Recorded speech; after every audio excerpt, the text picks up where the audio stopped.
I read somewhere that everybody on this planet is separated by only 6 other people. Hey, what about Major Kong?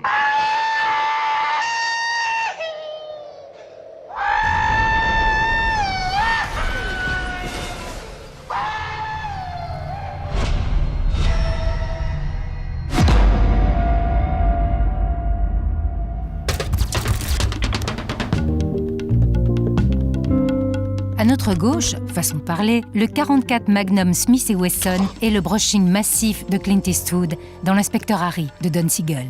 À notre droite, les Ray-Ban de Sylvester Stallone dans Cobra de George Cosmatos, dont l'affiche annonce la couleur « Le crime est un fléau, voici le remède ». D'un côté, un mid-70s accusé à l'époque de fascisme, mais depuis longtemps anobli par les cinéphiles.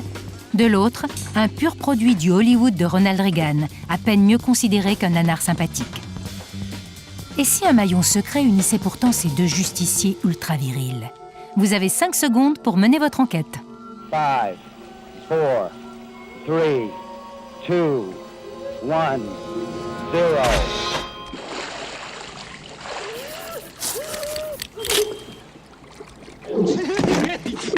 Bingo! 2 acteurs de l'inspecteur Harry, Andy Robinson et Rennie Santoni, reviennent au casting de Cobra. Après avoir été Scorpio, le psychopathe traqué par Harry Callahan, Robinson se transforme en sage policier à lunettes pour George Cosmatos. Chico Gonzalez, le partenaire novice de l'inspecteur, devient quant à lui le complice de Marion Cobretti, dit le Cobra, et récupère même son patronyme. Il s'appelle à nouveau le sergent Gonzalez. I'm Sergeant Gonzalez, and that intense-looking gentleman behind you is Lieutenant Cobretti. We're a pair of really nice guys who are here to ask you a lot of bad questions. Is that all right? Robinson et Santoni appartiennent à la catégorie des seconds couteaux de Hollywood. On les connaît presque uniquement pour leurs prestations dans l'Inspecteur Harry. Autant dire que leur retrouvaille dans Cobra marque un hommage discret mais fervent au classique de Don Siegel. Tueur fou inspiré du Zodiac, le ricanant Scorpio incarne le mal pur. Devant la caméra de Cosmatos, il campe une autre figure antipathique de l'univers de Harry Callahan.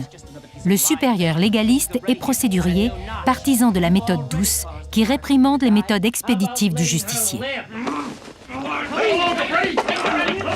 Santoni, pour sa part, sert à Callahan de contrepoint modéré. Diplômé en sociologie, son personnage est le garant de la tempérance qui manque à l'inspecteur. 15 ans plus tard, le voilà monté en grade. Il est le coéquipier chevronné du Cobra.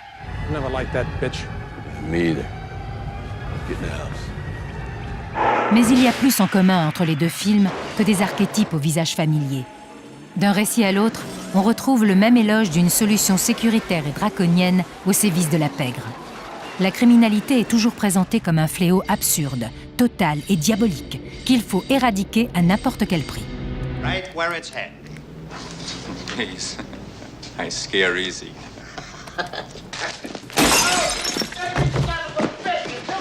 À travers une simple citation de l'inspecteur Harry, Cobra suggère donc que le personnage de Stallone est la version terminale et réganienne de Harry Callahan.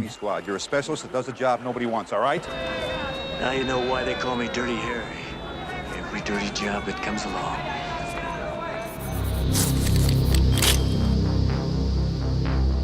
Si les deux films convoquent la figure ancestrale du vengeur solitaire, déterminé à s'affranchir de tout cadre juridique, leurs héros sont peut-être de faux jumeaux.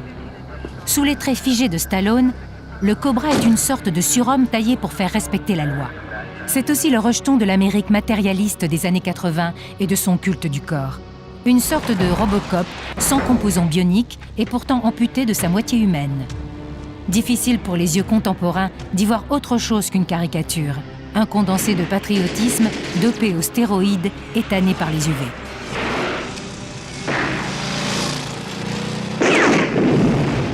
À l'époque déjà, la critique hurle au grotesque et brandit une forêt de pouces baissés, ce qui n'empêche pas le film de faire un joli carton en salle.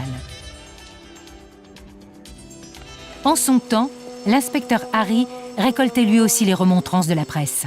Fascisme moyenâgeux, acteur de pacotille, apologie réactionnaire de la police.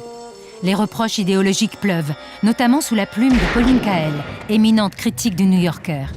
son texte assassin va contribuer à forger l'image d'un Eastwood pris dans la carbonite républicaine.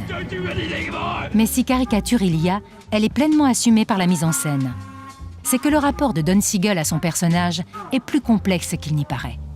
Par quelques touches subtiles, le film montre l'écart séparant Callahan de la société, voire du monde réel. Harry est un guerrier hors sol, un chasseur accro au bitume et à la pulsion de mort.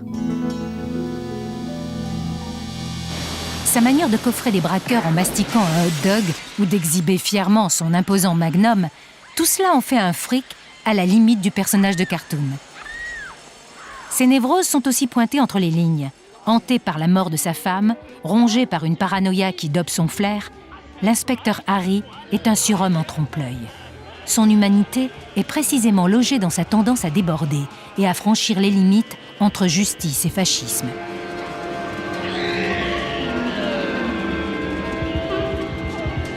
Et quand les bornes sont dépassées, c'est le film tout entier qui se désolidarise de son anti-héros.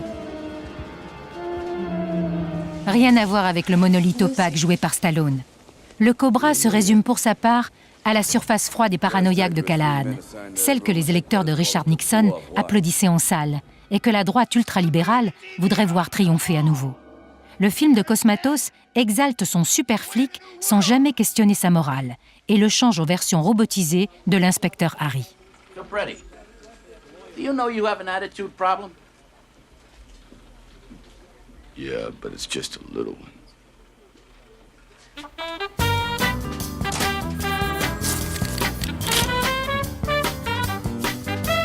Quel point commun entre un Américain ayant appris le cinéma en plein âge d'or hollywoodien et un Grec exilé à Hollywood dans les années 80 ? D'abord, leur profil bas. Don Siegel et George Cosmatos ne se présentent pas comme des auteurs, mais comme des exécutants au service de l'industrie.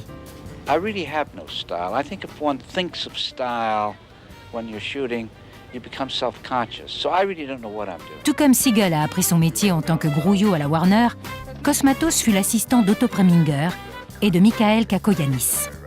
Leur apprentissage classique a fait d'eux des artisans pragmatiques et hétéroclites. Siegel saute d'un genre à l'autre avec aisance, tandis que Cosmatos navigue entre Athènes, Rome, Londres et Los Angeles. Rien ne les prédestinait à sanctifier des personnages aussi polémiques que Harry et le Cobra. Et pourtant, malgré leur place très éloignée au panthéon des héros hollywoodiens, Callahan et Cobretti ont infusé les imaginaires. Chacun est devenu le bras armé de l'idéologie dominante de sa décennie. Go ahead. Make my day. À son corps défendant, Siegel a offert à la majorité silencieuse son porte-parole. Cosmatos a rempli un cahier des charges dicté par l'ère néoconservatrice. Ces justiciers polémiques ont donc dépassé les ambitions des deux auteurs. Transformés en icônes par un contexte politique, Harry et le Cobra se sont émancipés des films bâtis autour de leur silhouette. Ils se sont changés en épouvantails réactionnaires, agités régulièrement par les forces politiques. Si ces créatures ont échappé à leur vision originale, Don Siegel et George Cosmatos ont tout de même réussi, un peu malgré eux, à leur offrir l'immortalité. Your concept and your idea about it's called concealed carry, and it only works where you have people very adept at using firearms, of which you have many. And it would be teachers and coaches. If the coach had a firearm in his locker when he ran at this guy, that coach was very brave. Saved a lot of lives, I suspect. But if he had a firearm, he wouldn't have had to run. He would have shot, and that would have been the end of it. And this would only be obviously for people that are very adept at handling a gun.